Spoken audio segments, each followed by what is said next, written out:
Shalom, atas kekangan talian internet, saya hanya mampu menyediakan satu ringkasan yang pasti masih dapat membantu guru-guru sekolah Sabat untuk memulakan perbincangan di dalam kelas sekolah Sabat. Tajuk pelajaran ini ialah kemunduran. Ayat hafalan diambil dari Roma 5 ayat 3 hingga 5 katanya, "Bukan itu sahaja, tetapi kita juga bersukacita dengan penderitaan kita, karena kita tahu bahwa penderitaan membina ketabahan. Ketabahan membina budi pekerti, dan budi pekerti membina harapan. Dan harapan tidak mengecewakan kita, karena Tuhan telah mencurahkan kasih-Nya ke dalam hati kita melalui Roh Suci, yang telah dikurniakannya kepada kita.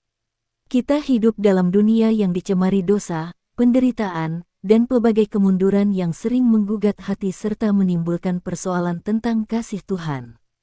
Namun melalui pengalaman tokoh-tokoh Alkitab, kita belajar bahwa ujian bukanlah pengakhiran harapan. Sebaliknya, teladan iman mereka mengajar kita cara menghadapi kesukaran dengan keberanian, pengharapan, dan keyakinan bahwa Tuhan tetap setia menyertai setiap langkah perjalanan hidup kita. Topik pertama dalam kajian kita ialah badai kehidupan. Dari Markus 4 ayat 37 kita baca, "Lalu mengamuklah taufan yang sangat dahsyat dan ombak menyembur masuk ke dalam perahu, sehingga perahu itu mulai penuh dengan air."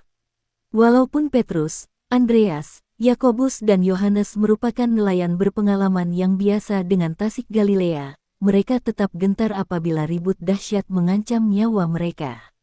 Ketika Yesus kelihatan sedang tidur, mereka mula mempersoalkan kasih dan keprihatinannya.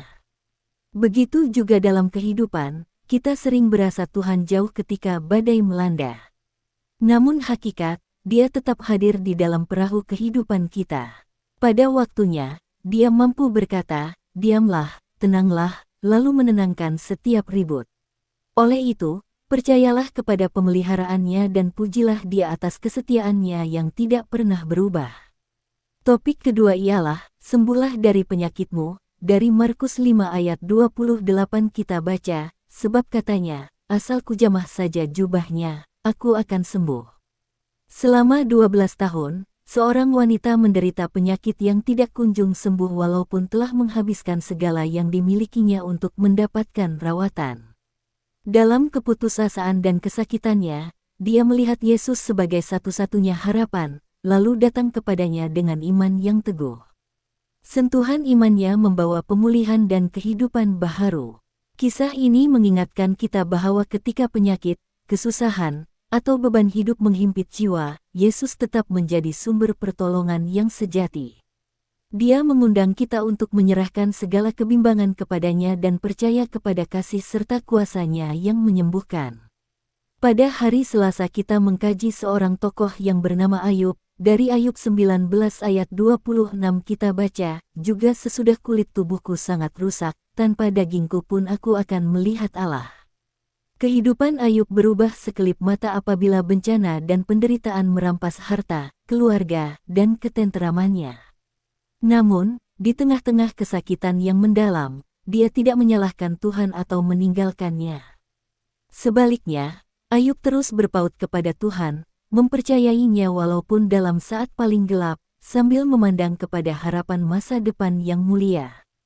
Kisahnya mengajar bahwa dalam setiap ujian, Tuhan tetap hadir untuk menguatkan kita, mengubah kelemahan menjadi kekuatan, keputusasaan menjadi keberanian, dan penderitaan menjadi pengharapan.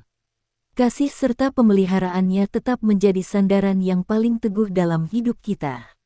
Topik seterusnya ialah jalan ke Emmaus. Kita baca dari Lukas 24 ayat 21 bahagian pertama yang mengatakan, "Padahal kami dahulu mengharapkan bahwa Dialah yang datang untuk membebaskan bangsa Israel."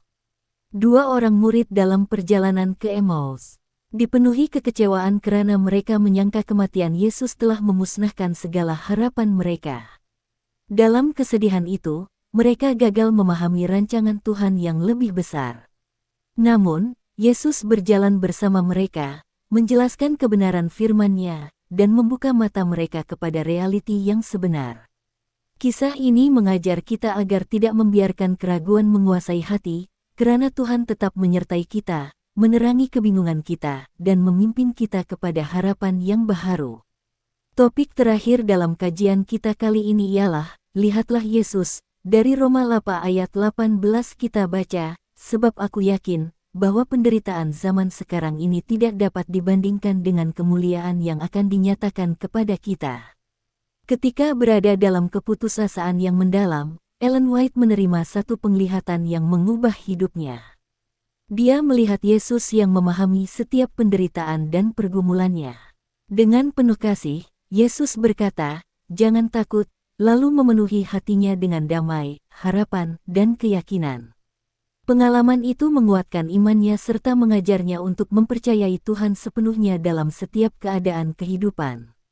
Berikut adalah 3 poin utama sebagai kesimpulan. Pertama, kemunduran bukan tanda Tuhan meninggalkan kita, tetapi peluang untuk memperdalam iman.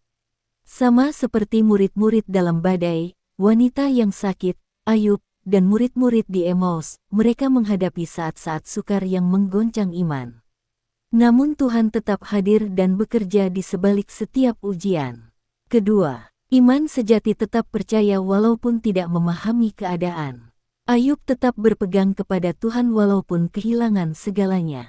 Murid-murid di Emmaus belajar bahwa rancangan Tuhan lebih besar daripada apa yang dapat mereka lihat. Iman memandang melampaui keadaan kepada janji Tuhan. Ketiga, Tuhan menggunakan penderitaan untuk membentuk karakter dan melahirkan harapan. Menurut Paulus dalam Roma pasal 5, penderitaan menghasilkan ketabahan, ketabahan menghasilkan budi pekerti, dan budi pekerti menghasilkan harapan. Apabila kita berpaut kepada Kristus, kemunduran tidak akan menghancurkan kita, tetapi mempersiapkan kita untuk kemuliaan yang lebih besar. Sebagai penutup, dalam setiap badai, penyakit, kehilangan, kekecewaan, dan kesedihan, pandanglah kepada Yesus. Dia berjalan bersama kita, menguatkan kita, dan mengubah kemunduran menjadi batu loncatan menuju iman yang lebih teguh, harapan yang lebih cerah, dan hubungan yang lebih erat dengan Tuhan. Sekian, kita jumpa lagi di video seterusnya. Tuhan memberkati Anda.